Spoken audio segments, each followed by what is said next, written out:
Shalom, this is Daniel John Lee with Torah Restoration Ministries. It is July the 6th evening, we're in the 20th day of the 4th month, going to the 21st day, second day of the week, going to the third day of the week here. And I wanted to make just another quick video because I've made just a bunch of videos in the last week or two on Daniel's 70 weeks, the timelines, Daniel's 70th week. And a lot of people have been saying, Daniel, how can you say all these things because we've never heard this before? Particularly the idea that Daniel's 70th and final week, that 7-year period, is divided into 2 3.5 periods, and those 2 3.5 periods are separated by a time gap of 2,000 years. Well, I want to just point out some scriptural principles about why I think this is true. There are some scriptural principles for why I think my timeline and my theory that Daniel's 70th and final week is divided down the middle by 2,000 years. Number one, Daniel references a 7-year period as the final week of Daniel's 70 weeks after the first 69 weeks are fulfilled. Everyone agrees on that. But the book of Revelation makes absolutely no reference to a 7-year period, only a 3.5-year period over and over again. And again, I challenge you, go read the book of Revelation. You'll see 3.5 years, 42 months, 1,260 days mentioned over and over again, but you will not see any mention of a 7-year period. This is because the first 3.5 years of that 7-year period had already been completed by Yahshua during his 3.5-year ministry in the Gospels. That is the most logical reason for this. So again, there's a 7-year period in Daniel, there's only a 3.5-year period in Revelation. What happens between Daniel and Revelation is the Gospels, where that first 3.5 years are fulfilled.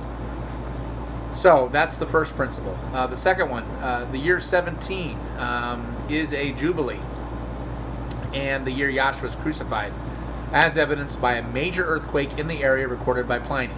There is no other earthquake in the first half of the 1st century that's recorded anywhere near the Middle East, except by Pliny in the year 17.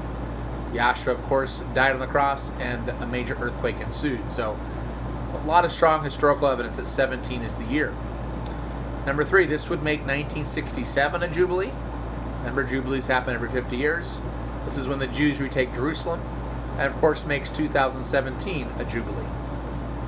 Number 4, mirror images are found all through Scripture. Even the menorah is a mirror of itself. You have 3 candlesticks against 3 candlesticks with a middle servant candle. Perfect mirror is shown in Daniel's 70th week, when a jubilee year ends the first 3.5-year period in 17 AD, and a jubilee year begins the last 3.5-year period in 2017 AD.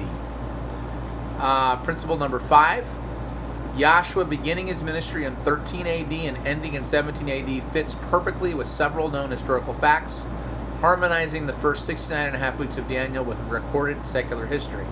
And I proved that in my Daniel 70 weeks timeline corrected. And then I have my overall timeline. I made a video of that tonight, which is from Adam till 2020. Has several points that make it true.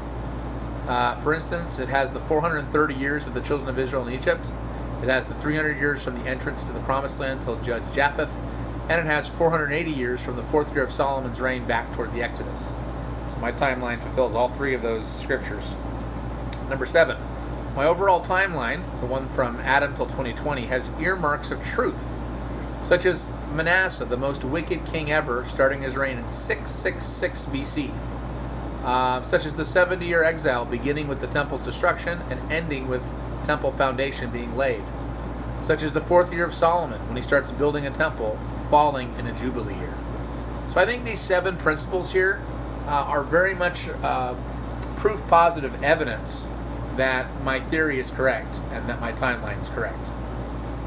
All right, the website's www.spiritdorga.com. Shalom.